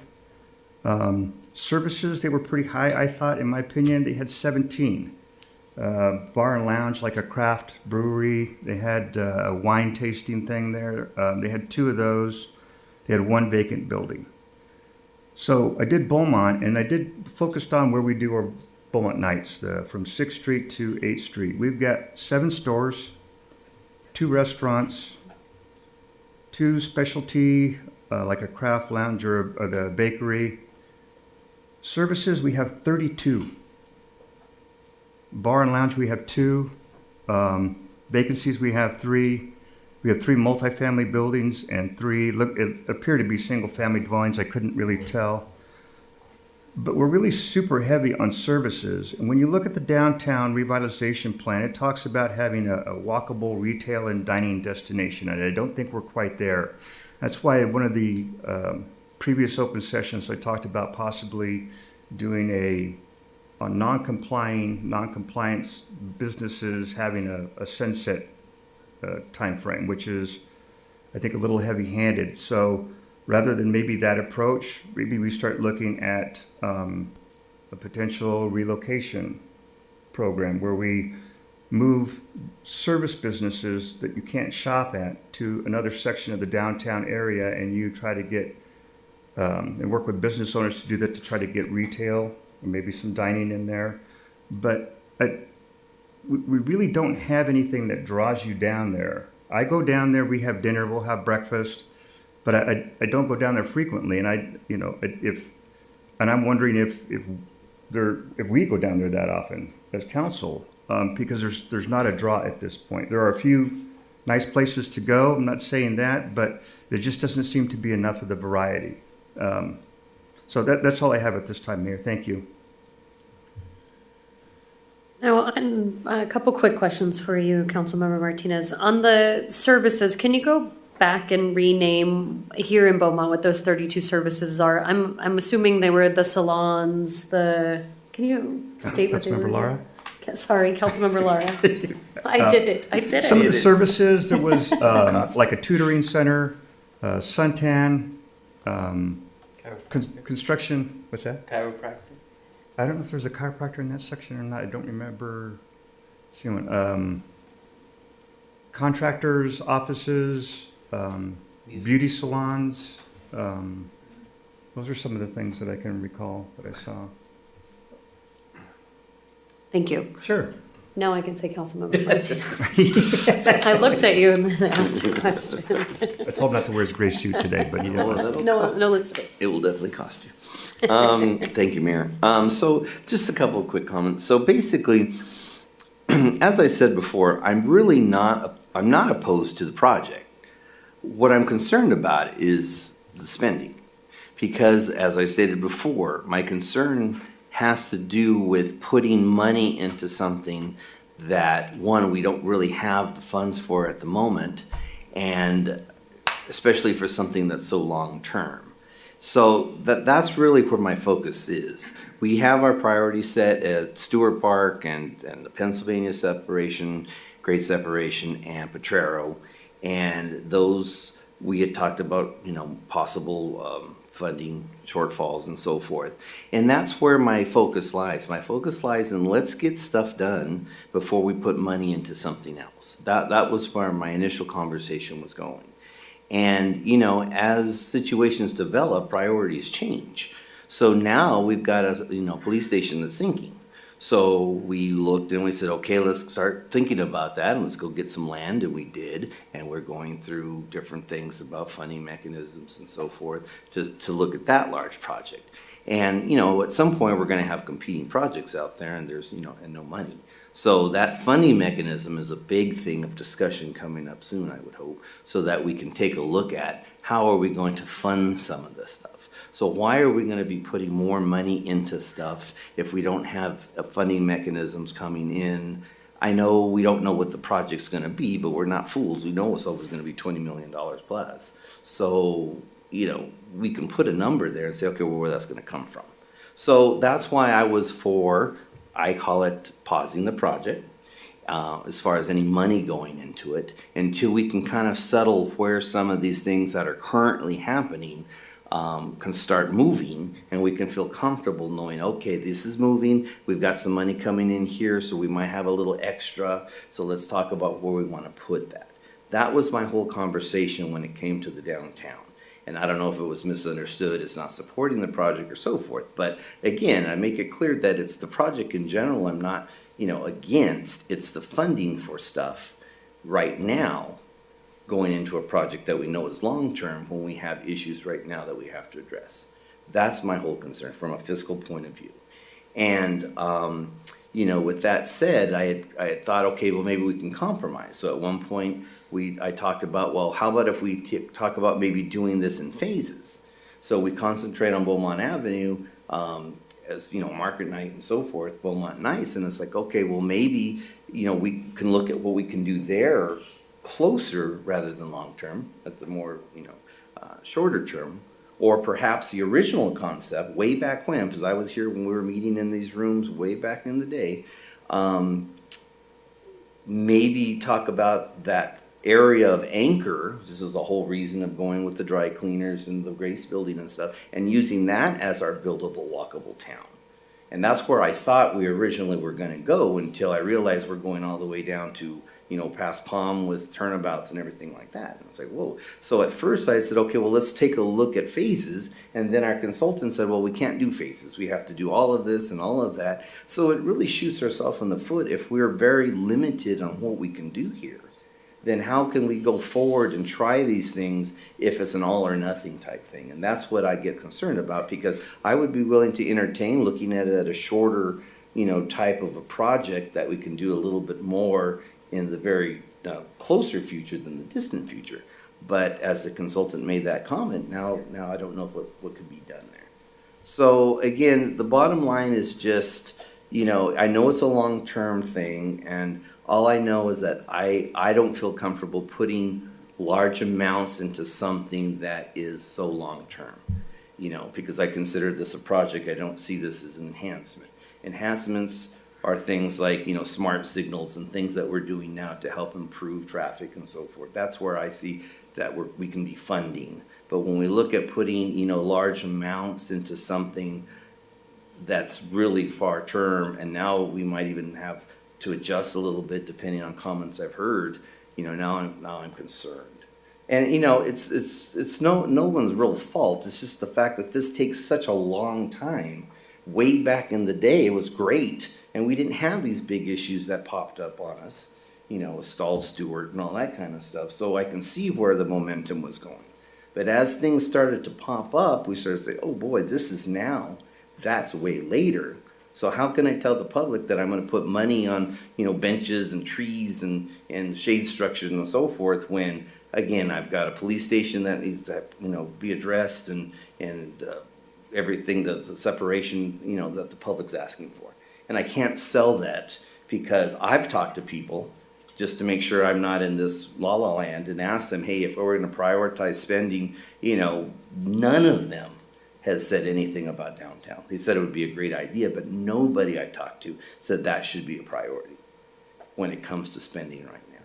So, that's my concern with the project in itself.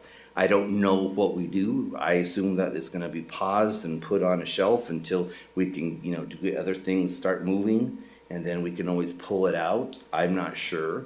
But the last we talked about, it was a big commitment to go to the next step. That's what I recall. And correct me if I'm wrong. But that's what I thought. If we were going to pull the trigger to go to the next step, we were looking at some big dollars. And that's why I got concerned, and we talked about moving CIP and things and all that stuff. So just to be clear, I'm not against the project at all. I was there at the beginning, and the traffic concerns, yes, those are a major concern of mine too, but mine is purely from a fiscal point of view, especially when we don't have funding mechanisms talking about it. We have some large projects that are going on that I have to make sure they come to fruition. I don't want to be a council that has great dreams but no action. So I want to make sure things are good. So that's my comment. Thank you for that. Mayor Pro Tem? Okay, so a couple responses. I don't remember the consultant telling us that we couldn't do it in phases. I know that the consultant told us that the revitalization plan had to be done all at once. I don't know that that meant the changes to the structure there. I do know that if 27 million sounds like a lot. You spread it over 15, 20 years, it's $1.5 million or $2 million a year. Remember, we did approve this before we ever had the income coming from Amazon. And yes, I agree, we've hit some roadblocks with the Stewart Park, and Pennsylvania still needs to get done. I would recommend against putting it on the shelf. I think if you're going to put it on the shelf, then you just move on and don't do it.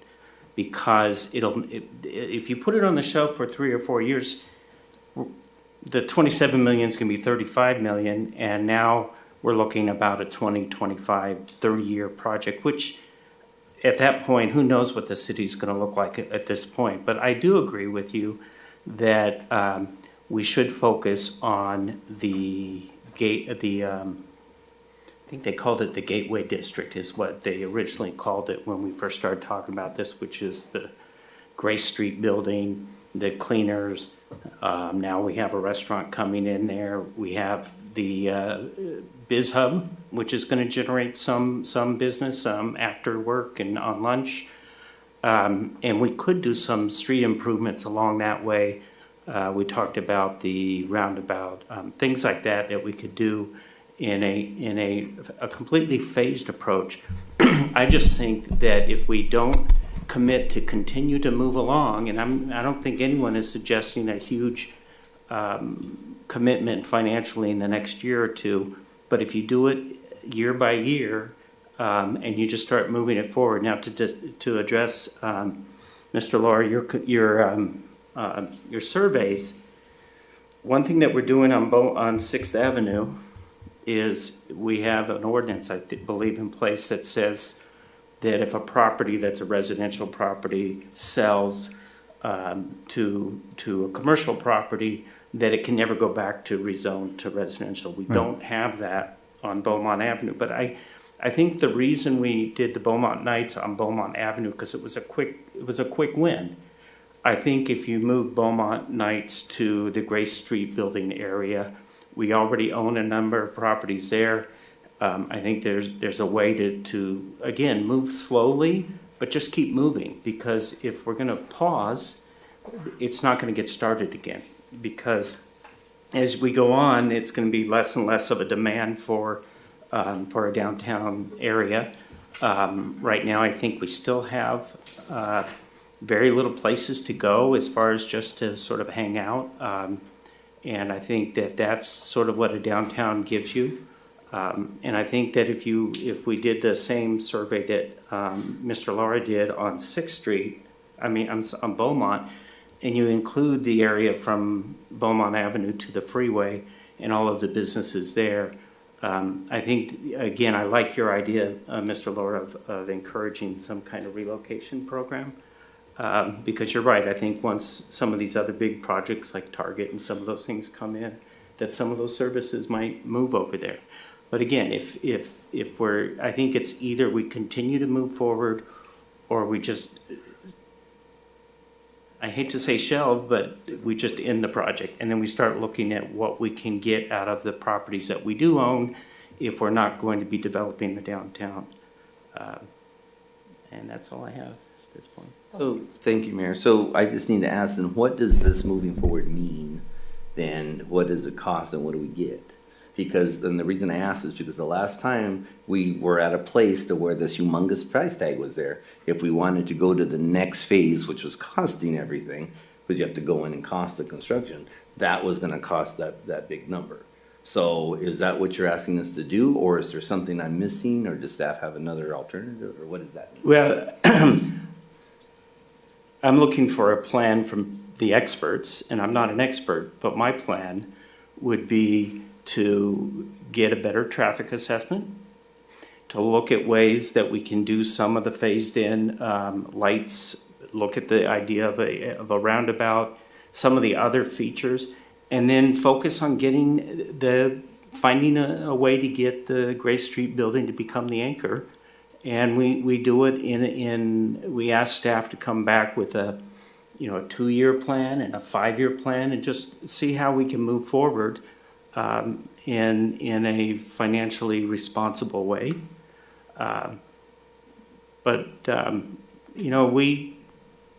We made a commitment to our downtown businesses, and they are looking at our approach at this point, and their opinion of our approach is that we just talked a whole lot and we're not doing anything.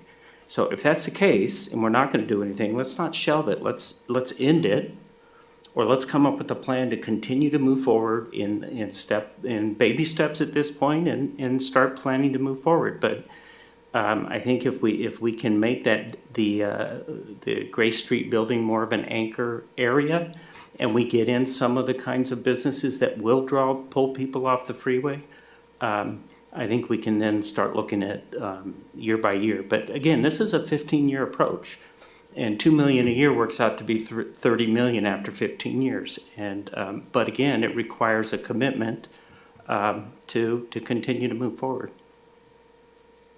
And just to comment, if I may. So I don't have a problem with that. Having staff come back with, here's what you could get for this, here's what we could do, here's what it would cost, that makes sense. The only thing I caution is, remember, it makes it sound like it's only $1 or $2 million over 27 years, but it's still money that we have to make sure there's funding sources, which we haven't had that discussion yet, because there's a limited pot going forward. And that's all I want to make sure that we understand. But I would be, curious to see what we could do. Where could we go? Can we focus just on the Grace area? Stuff like that I'm open to. Just remember, though, that smart councils know when to pull a plug, and they know when to shelve things if necessary. So I know we made a commitment, but it doesn't mean because things change and priorities change that we can't be smart enough to say, this was great at one time, but because of such a dire need in another place, that we're just going to have to shift our focus somewhere. And there's nothing wrong with that. I don't see it as being taking our word back to anybody, because it's for the greater need of the city. And if there's a need in public safety, if there's a need somewhere else, then that's just the way it goes. But I'm open to having staff definitely look into some options. No problem. Just so you know, I'm not opposed to pulling the plug. I'm just saying let's. Yeah, and I hate to. I wouldn't do that until we do get some ideas from some staff. That's a great suggestion. Let's see what they have to say. Let's listen to our experts. We've got a great economic team, and I really haven't had them weigh in on this yet. No, and I also understand that our sales tax revenue is going to change significantly with the Target project and other properties that may be coming in. So we may be, in a position where committing $1 million or $2 million a year to continue to move forward won't be such a drain on all the other projects that we have to do. So, I'm not going to say another word at this point. My line's still on. Councilmember Lara. Thank you so much, Mayor. And I agree. Mayor Pro Tem White, I understand, if you put something on the shelf, sometimes it'll go away. I don't agree, though, that if we have to put it on the shelf because we don't have the funding, that it can't come back. When you sit down, and I've gone through this is a very ambitious downtown. I mean, it's not walkable, obviously, from California down to Highland Springs. And so there are sections that we could take an approach on. So I'd really like to try to look at some type of a measured approach. When you go through this current plan, it talks about, it's got three, excuse me. They call them revitalization hubs. There's 4 of them. I think they were supposed to be put around property that we own, because they do show one at 8th Street. I couldn't figure that out. But I remember us talking about that property that was across from Citibank. We don't have that, but that's still identified as a revitalization hub, shows a potential restaurant there. So I think we need to relook at this and look at how we can take a measured approach and still do things. I like focusing on the Gray Street area, but I have a question for Robert in that regard is, if we do, I think in the open session, you talked about the reason it was such a big chunk that we had to do was because in order to do the roads, if you do the roundabout, you had to do the road. And so you're doing roundabout basically to roundabout, that you had to do at one time. Is that correct, or did I misunderstand that? That is correct. As soon as you introduce the roundabout, you're in for significant improvements on the east and west streets. You may be able to phase like Beaumont Avenue, because Beaumont Avenue doesn't have a roundabout, but you need to control the traffic prior to getting to that roundabout, or build the roundabout to a 4-lane road as opposed to what it's ultimately going to be. Okay. But that doesn't mean we have to do the roundabout. I mean, we could still look at, potentially doing the improvements around the Gray Street area. The other concern that I have is, Councilmember Martinez touched on it, is the money. I'd love to do the Gray Street building. That's an $8 million price tag on that. That's a concern. My focus, we've got to get we've got to get Stewart Park done. So any extra money that comes up, because I don't know what the status of that project is. And when you look at the revitalization hub for this property, it includes the property across the street, which when you look at that potential build out, the police station is gone. And that's a parking lot. And they show some retail buildings where the charging stations are. So that kind of has to be, I mean, so there's just so many nuances to this downtown revitalization plan. I think we can kind of look at maybe peeling the onion one layer at a time to what we can afford to do. I don't have a problem with that, or looking at ways to develop this measured approach and set something up where we can start picking some of these things off. The other concern I have, though, is that again, as financially, is the revenue is, and our costs are, we'll be getting that, I think, with budget. So I'd like to see what the budget says.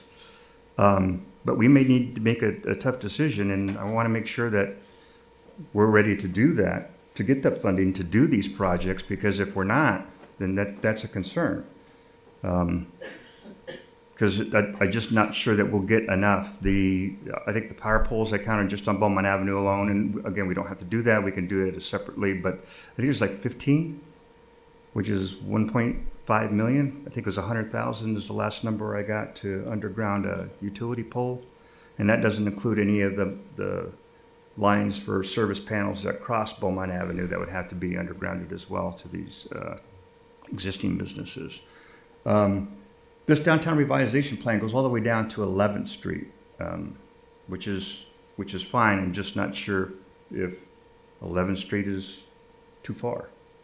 So I don't know if we need to rein back the scope in.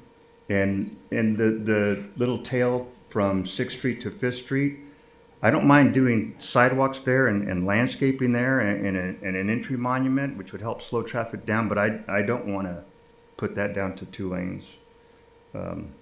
Because you've got the money that's going to be invested, which is another long-term project, I understand. But I just want to make sure we're measured in what we do, and the areas that we pick to revitalize are going to be ones that are going to benefit the community long-term. But I don't agree. If we have to shelf it for a year, I'm okay with shelving it for a year. But I would like to work on a measured approach to make sure that we're kind of making sure that we're dotting I's and crossing T's on what things that we can do to improve the downtown area. Thank you, Mayor. Yeah, thank you. And I really appreciate all of the dialogue that everybody has up here. I want to highlight a couple of things. We have done a lot, if you look at this, as mentioned before. And I think that what we have opportunity to do is to continue to do some of these things and maybe not shelf completely, which is what I'm hearing from you guys up here, is that we have the opportunity to continue the market night. We have the opportunity to continue the incentive programs. We have the opportunity to look at a phased approach, or to truly look at some hubs and to get some ideas and bring them back so that we can make a better and informed decision, which I think is what I'm ultimately hearing from up here, is that we want to see some other options, whether that's scaling it back. It goes all the way down to Palm. It goes all the way up to 11th. So is there an opportunity, or maybe we don't scale it back completely at this point, but we look at a hub or a phased approach, which it doesn't seem like we've had the opportunity to see that. So Gus, maybe if we can, I think I saw Kirk on the line, but maybe if we can direct staff to do some deep digging in there and to really come up with maybe some low-hanging fruit, something that's attainable, over the next 2 years, and then looking out another 5 and then laying out kind of further from there. That may help this council be able to make some more informed decisions. And I think too, during this time frame, that we think about that during budgeting season might be a really good idea. So maybe we're hitting this at a good time frame, although it seems insurmountable, I'm sure, at this point. So Kirk, I don't know if you have anything to add or questions for clarification. No, thank you, Mayor. Can you hear me? Yes, we can. Yeah. No, I think the conversation was good, and you hit on it. I mean, there are some relatively, hopefully, low-hanging fruit items that we can pursue, and some that, as you know, we are pursuing. And I think you'll see some traction on that. And they do center around the Grace Area Hub. I think one thing that you've all touched on tonight is this is a big plan. It's a big framework. It's a big vision. And we should not, and not every single page of that plan is going to be implemented. That's not how these kinds of things work. There are some very specific things that likely will happen in time and will be very good, and those will in turn create synergies and momentum for other things that are within the framework to happen. But I think we should be mindful that this is a big picture, long-term vision, and not every block and every building in each block is going to magically transform. We're going to get some good wins along the way, and the market itself will create some momentum.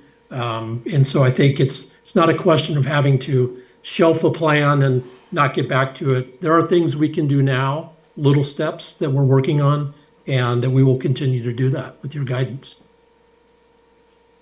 Great, we appreciate that. Anything else from council before we go and make sure we're good? So sounds like we have the commitment. We'd like to see it in smaller, more attainable pieces, maybe a little bit bite-sized versus the buffet, so that we can think about it for now. And we look forward to hearing back from you guys. All right. I had one question. Is there an interest to see, kind of in the vein that you guys are referring to, the bite-sized pieces, other aspects of this plan be implemented? Specifically, we need to update the population number for the city of Beaumont. The city's PIO has mentioned about installing wayfinding points throughout the city. In the downtown revitalization plan, it has some pretty interesting design concepts for those. Is that something that the city would like to see, the council would like to see implemented? You know, smaller chunks that can be done relatively quickly? Yeah, I think those are, I'll speak for me, those are some easy wins that I think are attainable to add more signage, give more direction throughout the city. And I mean, even if it started to point towards the downtown area, right? Maybe then we start to see some name recognition and things along those lines. That's my 2 cents, but. No, I agree. I mean, it's just always, how much is it going to cost? What are we going to get for it? And in the big picture of the plan, how does it contribute to that? Those are how I look at it and think so. Councilmember Lara? Yeah, no, I think that's great. You could bring, obviously, a PowerPoint back. I was disappointed we didn't get to see any. But something that shows what it is that you're talking about and obviously the associated cost. No tiles, please, but no, I like that. Small wins. I like the low-hanging fruit idea. Thanks, Mayor. Yeah, and I think it can help bring momentum. I think once we see some other things coming into town as well. I mean, we definitely saw the momentum happening once Target announced. And so, you know, and this is a point for me that I do hear a lot of people say all the time, like, it's great we're getting these big things, but I do want to see some of the smaller, more walkable areas. I want to be able to take my kid in a stroller and be able to walk down that area and know that I can hit 2 or 3 things along the way. I want to be able to, you know, buy shoes that aren't off of Amazon that maybe come from a specialty store or things along those lines. So I think that there's, the appetite is there. It's just, you know, identifying the ways in which we can catch some low-hanging fruit while we're still dealing with some major projects, which I think we all agree up here. We recognize that Stewart Park, Potrero, and Pennsylvania were where all the money had to shuffle, right, in order to even make this successful. And so for me, we've identified that we're working on those solutions, but we also can't let the other things that are going on in the city just kind of stop, which I think is to Mayor Pro Tem's a lot of his points as well, and also for the businesses that are downtown. They've made a lot of commitment to be here, and they are utilized, and we want to make sure that we are bringing people down to that area as well. Plus, if we can diversify where people go in the city, hopefully it impacts traffic as well, right? So if some of them are going downtown, they're not all at 2nd Street, or they're not all in the other portions of the city. So I really appreciate the dialogue and the professionalism that we had up here tonight. So thank you guys all. And Mayor, if I could just add, Kirk and the economic development staff, we are going to continue looking at this ourselves, you know, and we understand it's a lot to bite, you know, when you look at the 3 revitalization hubs. But as we're going forward and we're looking also at our strategic plan, we're also going to be looking at a specific plan, getting funding for that and putting all 3 together. But at the end of the day, if we can focus on one of these, maybe the one that has the most opportunity, that's what we're going to go after. And we'll bring that back to you. Very good. Thank you for that. All right, we'll move on to legislative updates. No legislative update tonight. All right, economic development. I would like to have a brief update from Kirk just on the EDC meeting and the report out. So Kirk, go ahead. Sure. Thank you, guys. The last week, the EDC had a couple of just updates. One was on the council's decision on the direction we received on the decorative crosswalk project. And then we gave an update on where we are with the economic development strategic plan process, which is still underway. Our consultants will be in town first week of February for a whole series of additional meetings, and we have some other one-on-one meetings with council people scheduled, I believe, for next week as well. So that process continues. We're getting near the sort of end of the data fact-finding collection phase, and pretty soon we'll morph into the sort of starting to frame up what the recommendations will look like as we get into the spring. That was really the crux of the EDC meeting last week. Staff provided verbal updates on a number of projects like the Regency Center and some other things as well. Great, thank you. All right, moving on to the city treasurer's report. We have none. No, and then we'll go to the city clerk. Nothing. All righty, city attorney and the city manager. I know we have your monthly report for December, and that's all. Great, thank you. And big shout out as always to that report. I appreciate all the information that's on there. All right, council, do we have any future agenda items that we would like to see? Besides a 2-year and a 4-year plan and low hanging fruit and, no, I'm just kidding. All right, we will start with our council reports. And Councilmember Lara, I'll start with you. Thank you, Mayor. Nothing to report this evening. Thank you. All righty. And Councilmember Fenn. Yes, thank you, Mayor. For Riverside Transit Agency, we have new chairs for 2026. Chair Jim Steiner from Corona, and then we have Vice Chair Cindy Warren from Marietta, and second Vice Chair Timothy Sheridan from Lake Elsinore. So they'll be serving as leadership for the RTA this year. And then a big announcement for RTA, they are hiring community bus drivers. They have probably 60 positions to fill. And so spread the word. And so we're hoping they had taken over a contracted service. They're bringing a lot of those employees over, but not every single one will want to stay and so forth. But they're doing good in terms of filling those positions, but it's a lot to fill. And so they will be at our Veterans Expo and Job Fair this Saturday. So I wanted to give a shout out for that as well. That will be this Saturday at the Chatney Center beginning at 10 o'clock. And so we hope to, this is for veterans, friends, and family of veterans. We encourage everybody to come and attend. And again, there's a job fair element to that as well. And then lastly, I wanted to report, I had the pleasure to be stopped at our DUI checkpoint back in December. And I found out the rule that they had was every third car gets stopped. My son was following behind me. He got to go right on through. But I did want to report that I was treated very respectfully, even until they found out who I was. But it was nice. So and how it worked is I pulled up to one spot. I was identified as the third car, was asked to pull into a parking lot. They asked for my ID and so forth. So I think it was 2 opportunities for officers to check to see if I was under the influence. Obviously not. But it was. But it started with that. Yeah. So how long does pepper spray I gotta burn? keep you guys in suspense, right? We were worried. We were worried. But I was impressed on how well it was run. They treated me as if I was any other driver, so no special treatment being a city council member. But it was kind of funny when eyes opened up when they recognized who I was. And then they did give a handout for Mothers Against Drunk Drivers showing statistics on how bad the situation is. And so it's nice that we have grant funding to pay for that. And so appreciate the efforts that went into that during the holiday season. So that's my report. Well, we are thankful we didn't have to hear about that in the newspapers, so we do appreciate that. And Councilmember Martinez. Well, that's hard to follow, but I just attended the RCA meeting, our typical acquisition reports and collection fee reports. Our reserve of the month was the Reynolds Reserve, that's north of Lake Elsinore.